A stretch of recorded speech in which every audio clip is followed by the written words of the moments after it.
otherwise. Do you think it is possible to create life? Yes. This is how I feel. We were talking about this in the staircase. Before we filmed here, let me paint a word picture for our audience. Okay. We were in the stairs, and it was very windy. Us being newscasters again, the wind was going whoosh, whoosh, whoosh, and we didn't know if we were going to be able to film the podcast. And Clarence said, I'm going to go walk to my car, and I'm going to just see if we can figure things out. And I was like, okay. And so we were looking around, and it just wasn't working out for us very much. But while doing that, we were trying to figure out where we were going to film.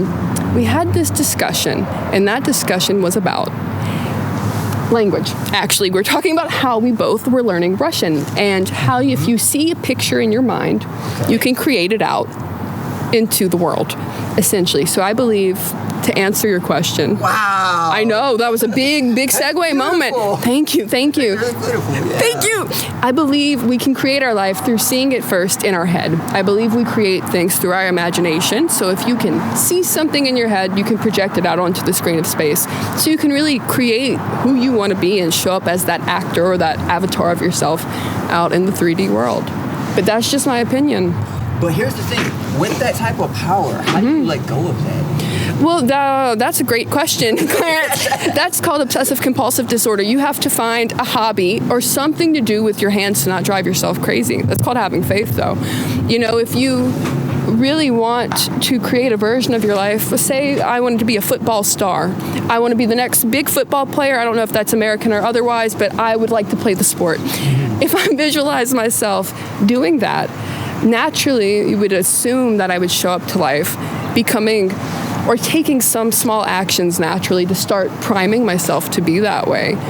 And you just have to put in those little 1% improvements or increments. And if not, that's just insanity. And you have to find something to do, I think. There's no way we can be the ideal at anything when we're first starting out at it, but you have to kind of put the intention out there and try to do it anyway. And so I think when we visualize, we have to just maybe give our best guess at what a first step is to be the biggest, most successful football star in the world, or whatever you choose to do. And then from that point, you show up and do your best, and you learn and you adjust. So you know what I think of when I hear that? I think of the opposite side of the coin, right? Where if somebody can't visualize anything, but they want to see it. So I journal every day as if I were the version of me, because I have a very hard time. I don't know if it's an ADHD thing, but if I close my eyes and I try to really focus, it's not happening. And I've meditated for 5 years. It's just, So, but if I write it out first, I find that helps me put myself in that frame, and it kind of alleviates the pressure of sitting there and being like, football, you know? It's really amazing. Thank you. I've learned from a lot of other great people. I didn't come up with that myself, but it's been really useful because it's empowering to have the knowledge to know that you don't know everything, but there's still a way for you to learn and put yourself in that position, because that's knowledge that everybody can also access and utilize if they know it, you know? But here's the thing, what my journey so far, it's usually whenever you, how you said, other people can access that knowledge, right? Yeah. Let's say you get tested, to a point where you no longer feel that way. Would you consider, how would you react in that situation? Do you mean feel... Where you don't want others to have that access? Well, that's not really up to us. You know, it's our, I think, probably our ego, that we wouldn't want other people to have control over our lives or our reality. And to be fair, they don't. You know, at the end of the day, people can put you through adverse circumstances. They can hurt you. They can treat you all sorts of terrible ways. But none of that's in your power, and you can't control any of that. And so maybe we should be truck drivers next. But, you know, adverse situations, circumstance, truck go vroom vroom. But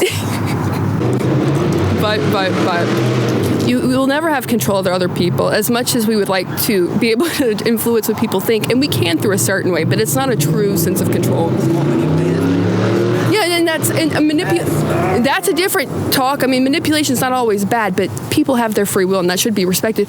By manipulation not being bad, what I mean is you think of a piece of cloth, right? This is kind of like our tree analogy, so bear with me. When you have a piece of cloth, you manipulate it to become clothing. That's utilizing a skill to make something that it wasn't before. Okay. Emotional manipulation, probably not. Probably don't do that. You want to be a good speaker, you want to be charismatic, so you could be a good leader, but a good person is going to be a good person. Now, if you're a terrible person and you know how to be a good speaker, that would be more of emotional manipulation. But manipulation in its purest form, I don't see as bad.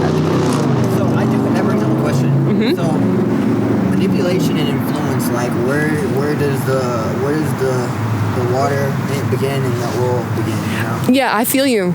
I think you have to be real honest with yourself. That's ego coming in again. It's like if we want to control other people, I think we'll intuitively, even if we're in our ego and we're in fight or flight and we're projecting that, oh, this person wants to hurt me and I want to be in control so that I can feel more empowered. In our gut, we know that's not right. We know, at least I feel like most of us have like this consciousness. It's like, if that is a thing that is good for me, or if I unconditionally value, love, respect this person, I don't need to control them. I need to trust that what's for me is for me and what's for them is for them. And I think we can pretend when that noise doesn't come up that it's not coming up, but I think we all hear it. At least in my experience. I know it maybe I'm a different circumstance, but I don't think so. It's like anytime I start having thoughts like that, I immediately catch it. It's like, that's not true. You've got to let that person do what they want, you know, because it's challenging, I think, because we want to be in control and we want to be, or at least I think, the most productive, the most beautiful, valuable, kind version of ourselves. And sometimes other people's actions might lead us to believe that we're not going to get to be that. And I think that's really can be disheartening, but the real power is knowing that you can still be you and let people do their own thing. Or at least that's what I think. Also, I don't like it when people tell me what to do. And so I'm not trying to do that to other people, you know? Yeah. I'm real bad with that. I mean, I'm kind of the same way, to be honest, but I'm kind of more being molded to the point of being able to be receptive to being told what to do, because I believe every good leader needs to follow. No, I agree with that 100%. I think you're on the money with it. I think on the money. What is that? This is what I think, though. I think when there's a good leader, you also have to have that sense of discernment. And so sometimes people are going to want to tell you what to do because they want to be in charge. Mm-hmm. That drives me crazy. That's the thing I don't have respect for. And it's like, I'm very comfortable when there's competent leadership, because there's plenty of people that know way more than I do, and of course I want to listen to them. But those leaders usually are so comfortable and confident with themselves that they communicate their message in a way where it's very easy to follow. It's like, oh, they're not trying to get anything from me. This person wants to build me up so I can be as good as them. Therefore, it makes it really easy to listen. Yes, perfect. Okay. Oh, I got it. Ready? Oh, do you want to clap? Mm-mm. You got this. Oh, wait. Good, abracadabra. And so when there's a boss that's not maybe the best at managing, or even they're just having a moment of not being their best selves, that's when I find that pushiness kind of manifests. And at least as someone who would like to see myself becoming a leader, even though I'm not there yet, I know as a person, it's a lot easier to serve someone who's that confident and calm and treats you with that respect, compassion, and freedom. And so there's a difference between blindly, I think, listening and following, and then doing it because it feels like it makes sense, because you respect the person. Now, that is partially your choice, right? It's how you perceive the feedback coming in and how you perceive leadership. Yeah. But sometimes you also just have to observe and have discernment to see who has your best interest in mind. It always baffles me how someone can not have your best interest at heart. It's like, seriously, it's one of those things where if you're a very compassionate person, right, it's hard to think that people could, want to hurt you. But you elaborate more on that. Like, okay, in my instance, when it comes to like how we kind of were talking about earlier, when I was saying like, what if your feelings change where you were that hero or that archetype where you just want to help people, but with everything you have opposition, and that opposition, that spirit in the world, whatever that is, that evil, because you have good, you have evil, and I believe everything in this world is built on the foundations of knowledge, and knowledge comes from words come from God. Yes, exactly. At the end of the day, man, I felt that was pretty tough. That really was. No, that was really deep. Well, no, it's true. Well, you really touched on that, and that was really, really insightful and wise. And also, I agree, because it's like your words create, like, kind of to circle back to how we opened, your words create good or they create evil. You either show up as someone who speaks good into people or you don't. And it's hard for someone, if you're aligned towards that goodness and you want to build people up, including yourself, it's hard to really wrap your head around the fact that there's evil, even though you see it. It's a hard thing to experience, but when you're in the light, you're not going to be able to understand the dark because you're in the light. You're bringing awareness and the truth up. And it is intimidating and scary, but there's merit to it, and that's why it's so empowering. You know, I think when people are in that kind of dark, you can kind of think of it, I know you're learning coding, like ones and zeros. One is the things that you speak. And so the things that you put out there, your words, can either create blessings or they can create hell for a person. And each person might not have that awareness, but they're doing it consciously or unconsciously. And so I think it's baffling when you're trying to pour in and create good that people maybe aren't doing the same, but then again, you have to think, do they even have the awareness to know that they're hurting themselves and others by doing that? Which is, I mean, I don't think most people think too much about that going into their day. Maybe they do. But it's, even when they are quote unquote evil or they're in their shadow, is it a thing, do they know better? And do you take it personally regardless? Because you have no control over that still. You just have control over you. Sure.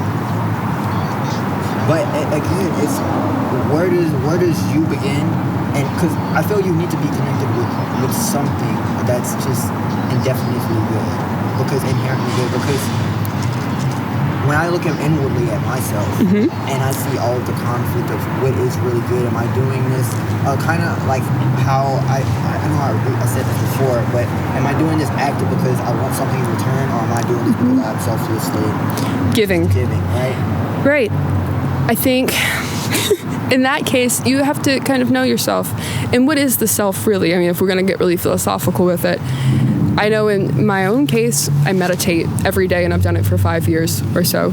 And just having 10 minutes or a big moment of quiet, and just sitting there with my mind going blah, blah, blah, blah, blah, blah, blah the whole time, it's really taught me that, you know, what my thoughts are versus who I am, because your thoughts are not you, right? And so when you have that moment of observation, you can really get in touch in a way where you start to be able to decipher the two, right?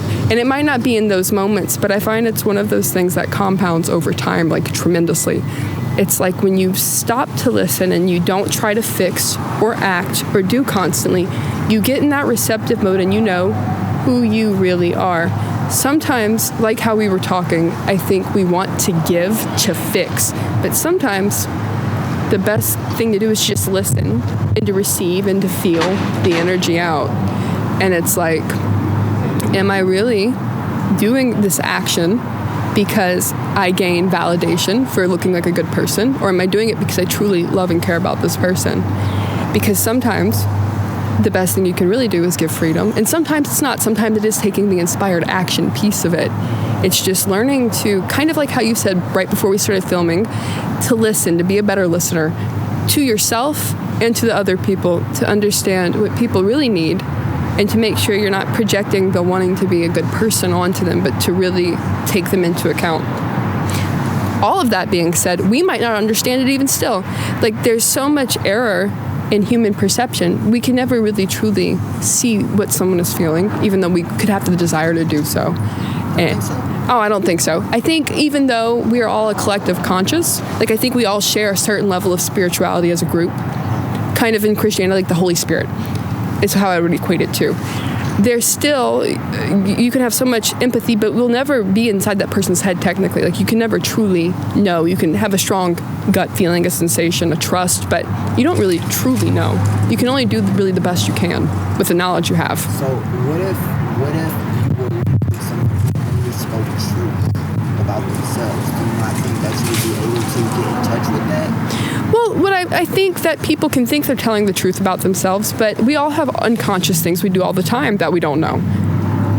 You know, and I think that requires a certain amount of listening to the people in your life too. So if you don't, I know in my case, for example, I'm a very impatient person. I like things on a schedule. I'm not God's most patient angel. I'm his most uptight one. And so I didn't know that about myself until I had about 3 or 4 people in my own life being like, Madison, you're a bit impatient. Maybe you should work on that. And I was like, oh, I'm not impatient. But then I had to sit and I was like, no, that's definitely a thing. And so I think we can think we're being completely honest, and some things are just still blind to us. It's not that we're being intentionally dishonest. And so even if somebody is completely truthful and blunt and honest, which is good, we like that, they still might not know things about themselves. Of course. So, but I find a lot of people don't really like blunt and honesty. That's true. Well, then people don't like seeing themselves, and that's a whole other talk, because then they have to confront all the things they've been putting off. It's easy to be kind and sociable, and we could, do some hand gestures and giggle and make people feel comfortable. But at the end of the day, that's not how change happens. You have to be brave enough to look yourself in the face and to say, oh, I have certain weaknesses, and that's okay. I don't need to overcompensate for them. I have to know what I am and grow and genuinely provide value. And sometimes when you're light and you're trying to do good and you're blunt, because normally those things go hand in hand in my experience, true kindness is being honest. Exactly. And there's plenty of uncomfortable things that we don't want to see. So when you're confronted with the light, there's plenty of things people don't want to see. They'll project on you. They'll maybe speak down on you, and that's that evil. But it's because they are not prepared or maybe willing or ready to see the light and to take in the information. And maybe they're not meant to, but maybe they are. And that's not really on you in that case, in my opinion. Because with honesty, you know where a person stands. You can measure it clearly. You can actually build something or work on it. So even if you don't agree, you can respect it. But if you're just being nice and you're saying what you think people want to hear, or you're appealing in a way, you're doing an action, emotional manipulation to get people to like you, right? Like, you're not actually building anything, and that's not a person I trust, personally. At least when there's someone you really don't like, you're like, I really don't like what they said. I don't agree at all. But you know who they are, and you can see them clearly and plainly, and you know what you're dealing with. And you can have a certain level of respect for that. Wow. But there's plenty of things that look nice, quote unquote, people who think they're being kind. And there's just darkness. There's no value there. It's diluting. It's a mystery. And you're just surrounded in an illusion. You don't know if you can trust that. And I think that's really not good. My hot take is, I think we want to be the kind of people can trust and depend on even if they hate us. That was good. Thank you. I'm not big on clapping. I'm just glad to do it. Yeah. But whenever I think you acknowledge and you confront, like, you as an individual, whether you're looking at it through the person in front of you or the action that you're putting onto somebody else, I think then you can actually build to change whatever it is that is before you. Precisely. I agree with that 100%. It's like the hero's journey, kind of how you're talking about the hero archetype. If you're going to be the hero, you have to truly be the hero. You have to see what the actual enemy is. You have to have that clarity, and that's including in yourself, right? You can go think you're going to go save the day and look good in front of a bunch of people, but if you don't see your own blind spots, you're helpless, and you probably need more saving than the people you think you're going to go save, you know? It's like, if you want to be useful to this world, you have to really look at yourself, and that's terrifying because we have to see where we fall short. Go back to our weird little football example in the beginning. If I think I'm going to be this big football player and I'm going to change the world by being so good at football, and then I realize I can't play football, I either have to learn how to play football or I have to adjust what I'm going to do, or else I'm not very useful. If I go around just pretending I'm good at football and I think I have some big dream and I'm not actually good at it, I'm helping no one, and I'm lying to myself. And I think that this, I'm going to link it back to the thing we were talking about before we started as well. you have to have that self-trust, and you have to know you can be real. And we were talking about, before we started the film, how we have daily to-do list. I find that's one of those things that builds self-trust. When you write down, make the bed, and then you check off that you made the bed, you trust yourself a little bit more. There's something about you, it's like, oh, that girl might be the most anal retentive person I've seen in my entire life, but she checks off that she makes the bed when she makes the bed. At least you can trust that. At least you're the kind of person, as weird and quirky and as many faults as we all have, if you can keep your own word, that's a lot more than most people can do. And I think if you want to shape or design the world and change it in any way that's useful and valuable and actually there, you have to be able to have that kind of trust. And hopefully people have that trust in you. But I'm sorry, you keep... So here's the thing. Changing the world, I don't really want to change the world. I kind of just want to change my surroundings, the people around me. Because I remember before, I did tell you, I don't know if you remember, but I said it would be amazing to build a kingdom.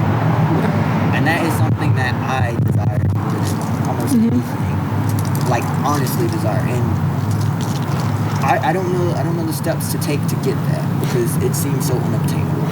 Well, I think the first thing, one, I agree. How do you change the world? And not everybody wants to quote-unquote change the world, but your world. How you show up, your framework. And so building a kingdom, that's a lot more realistic. Believe it or not, you might seem grandiose, but I kind of share the philosophy with you, if I'm understanding it right, where you have to build yourself up and your environment and take care of the things you can do and not worry about these big, grandiose sort of delusions. Maybe. Well, here's the thing. When I say kingdom, it does sound grandiose because it's like an epic word, right? Yeah, no, but it's a good word choice. But, like, for instance, there's a guy, local shop owner. His name is Vic. It's called The Exchange, and he has a lot of retro. You know about the? No, I don't. Please keep telling me though. But yeah, Vic, he's really cool. He's really down to earth. I think Florida Street is where he used to reside. Word. But he ended up moving because somebody robbed him and shot him, and like he survived. Oh, good for him. Exactly. Right? And he moved next to Jack in the Box by BRCC. Okay, yeah. What's that street? Oh, goodness. I see the street in my head. Okay, but you know what I'm talking about. Right? So there's a Jack in the Box. No, I know exactly. And going down that strip, there's like what are those things called? A convenience store. And then next to that convenience store, there's his shop, right? Oh, nice. Yeah, okay. And so like he's one of the most genuine people that I know. But like I would consider that part of his kingdom. Yes, for sure. A space that he's able to guide people who go up in there who are real. And not only that, but share, whether it's poetry, because he gave me a book about poetry. Oh, wonderful. Which is really amazing. Unfortunately, I have not read it yet, but I still have it, right? But still, you have that. It's almost like a symbol to encourage you to build your own kingdom, too. And one, that's a generous man. Yeah, exactly. He is very generous. Like, to be honest, at one point I wanted to work at the Exchange. I might have not gotten a lot of money from it, but at the end of the day, I'm starting to realize, like, money isn't everything. No. The value you would get from observing somebody who you respect like that is equal, if not greater. At least I would think so. Because you get to see somebody who's living in accordance to your set of values and something you deem worthy of living like. The things you can learn from having, especially a really good boss like that, is not able to be put into money, in my opinion. I had a really good boss when I was in my early 20s named Shirley. We worked at Hello Tokyo, and she taught me how to sweep. I didn't know how to sweep until I was 20. Dang. I overthought it. I couldn't see how to do it in my head. Dang. Real crazy. But she was one of the most, she was kind, but she was kind of blunt. And she valued us as workers. She didn't overwork us, but she encouraged us to really be in touch with ourselves and to do things like sweep the floor. Like, if I didn't know how to sweep, she was going to teach me. She was going to be the one, and made sure that we all were grounded and connected and kind, and also did a good job at our jobs. Even though I don't plan on working in a Japanese restaurant ever again in my life, her as a boss was one of the best influences I've ever had, because she was clear, she had a schedule, she was structured, she was kind, but she was also very blunt, and she made us learn the things we didn't want to learn and do.